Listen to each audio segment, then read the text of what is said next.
Hello, everyone. In my last video, I put out a number of statements that I don't think are particularly controversial at the public at large. There are always going to be those who make exceptions. I'm going to talk about some more scientific principles. I am going to say this is going to be pretty basic stuff for those who are really up on the subject. You may want to skip this video. On the flip side of it, I do find that there's a number of terms that get glossed over and people assume, and you know what happens when you assume. So let's get into talking about them. And this is going to be a YouTube class, not a college level science class, so don't worry about that. At its core, greenhouse gas discussions revolve around energy levels. And temperature is really just a way and one way of measuring these energy levels. I want to just make sure that I'm very clear with everyone that when I'm talking about energy, I'm from the US, so I'm going to talk about it in Fahrenheit. And that's important because there's a lot of numbers that are thrown out in Celsius. I get it from a scientific point of view, that makes a lot of sense. But the US doesn't use Celsius. So I'm going to primarily be referring to it in Fahrenheit. And for the conversion, 1 degree Celsius equals 1.8 degrees Fahrenheit. And that's simple, yet I've said this to a number of people in the US, and they hear the 1.5 Paris goals thing, and they're thinking 1.5 degrees Fahrenheit, no big deal. And when you say, oh no, well, that's Celsius, what that actually means is 3 degrees Fahrenheit, then it's like, well, maybe I should care a little bit more. Um, I also am not going to go into the whole 1.5 Paris for reasons I frequently touch upon, and I may do a really special video on it sometime. That's overcome by events. I consider us, there was a video I watched recently. Unfortunately, it kind of wandered on its subject, but that was talking, we are in a post Paris world. Right? The idea that we are even trying to hit the Paris climate goals is greenwashing at its worst because there's not been any serious attempt by, frankly, any country. And there's been a lot of turning a blind eye to the issue. So, won't be any greenwashing here. Not going to pretend like the Paris Accord has any meaning as it relates to this. I'm going to be talking about temperature increase going forward in Fahrenheit. And so that that's understood, that equates to energy, and it's going to be going up by every 10 to 12 years, 1 degree Fahrenheit. Could that be wrong? Sure. But you look at today's projections and today's plans, that's what's going to happen. That's the science. I invite anyone to show me how that isn't the science. You can project that a few miracles are going to happen, and then therefore it's going to be less, and I'm all for that, but I'm not basing my hopes on miracles, if you will. So sorry about that. So fossil fuels are get a lot of bad press, right? So you got to take a second to think about, well, why do we use them? And at its very core, fossil fuels, when we burn them, give off more energy than it takes to ignite them. That is really important because when folks are talking about things like nuclear fusion and a lot of other texts, it's that whole energy to get it going versus energy you're getting out that is determining whether or not it's an efficient energy source. And fossil fuels have an added benefit. They are both an energy source and they're an energy storage system. So you can move them around. You don't have to have batteries. Gas is gas, it ignites and it provides storage. So that's a big advantage. And you add to that, they have a big advantage in terms of cost upfront. I talked about this in my New Jersey windmill farm failure. And it's nice to say that energy type X is cheaper in the long run. And that's great. But if you don't have the dollars today, it doesn't matter. And so, in general, I think that's why you still see today, hey, India is vastly expanding their coal. China is still increasing its number of coal plants. Why did they go this way? They knew better, right? They may be developing countries, but they decided to go, frankly, a worse route than the West did. So I'm not feeling any empathy for them about what's going to happen in the future. They went there because it was cheap and it was readily available. And that is a fact of life. It's why fossil fuels are popular. And this could apply to just about any resource, but you can't just wish that it's not true. This is something that has made fossil fuels popular, and alternatives have to compete against this setup.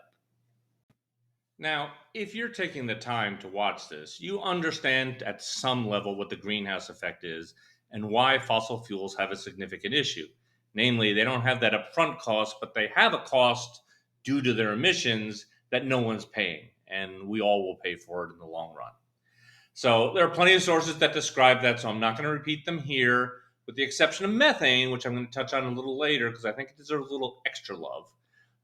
Before talking about methane, let me point out that our understanding of temperature rise tends to be stronger closer to sea level. No surprise there, right? But it's hard for the human mind, mine very much included, to grasp the size of the atmosphere and the depths of the ocean. And what happens in the deep ocean and higher atmosphere is a lot less certain, but it is relevant. Right? You just remember El Nino this past year, the effects it had on global temperatures. Well, there's a three-dimensional effect, and things are happening in the upper atmosphere where there's a lot of stratospheric cooling going on. Is that going to come down and affect the lower atmosphere? Probably, but how? It's tough to say. A lot, a little, regularly, erratically. Same thing with ocean currents. You hear a lot of discussion about ocean currents, but the truth is that is a topic where we could get some both positive and negative surprises. I'm not going to bet on the positive. I'm going to bet they're going to be negative. But the truth is, we don't really know.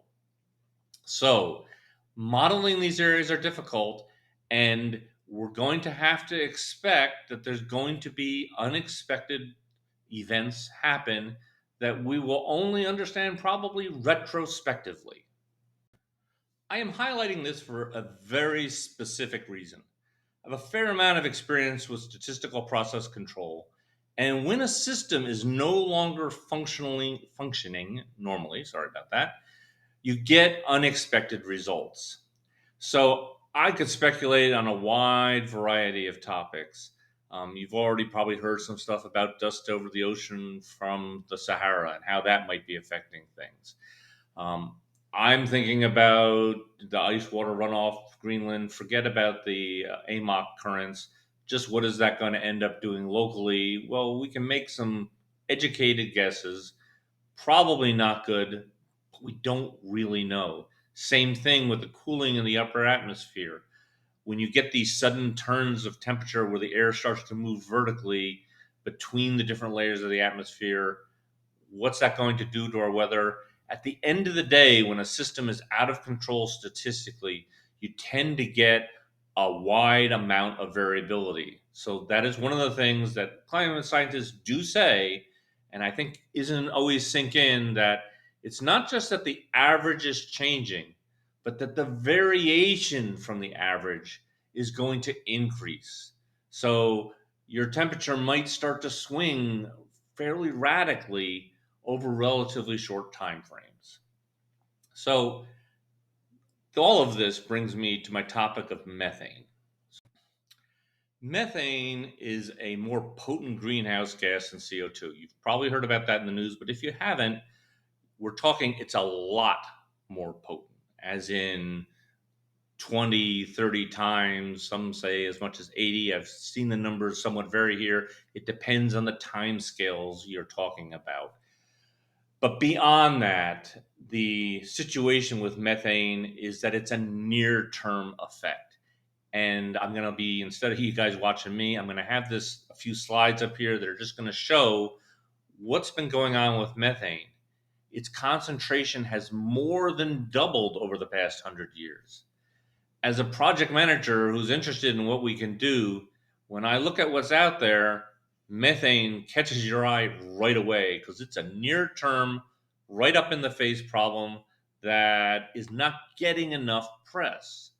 And things like electric vehicles aren't going to have any effect on the impacts of methane.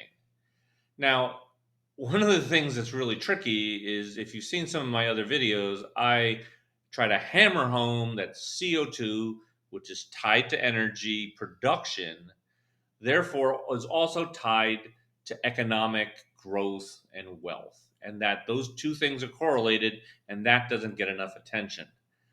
I have to make a little bit of an exception here that while that there is some correlation with energy, methane also correlates with population. Right? And there's a variety of reasons for that, but part of it is the thing no one wants to hear about. Yes, cows do methane, but so do rice paddies. So do dumps where we dump our waste. And you also get methane coming out of oil wells where it gets flared or it has to be captured. It has a wide variety of sources, most of which could be tackled with existing technologies today, but it requires the will to both go do it and change behaviors, which is probably the most difficult thing to do. So, the topic of methane is a tricky one because, on the one hand, from a CO2 emissions point of view, it would seem apparent that, hey, let's move to natural gas as an interim step because it's a lot better about CO2. And if you burn it cleanly, you're not even going to get a lot of methane leakage. And that's all a true statement. But there's the if, right? The conditions. And if you burn it cleanly and if you prevent leaks. And what really needs to happen, natural gas needs to be treated to some extent like radiation is for the nuclear industry. You need to use it to make the energy, but there's no reason to be allowing it to escape. We don't allow radiation to leak out right around a nuclear plant or en route to it.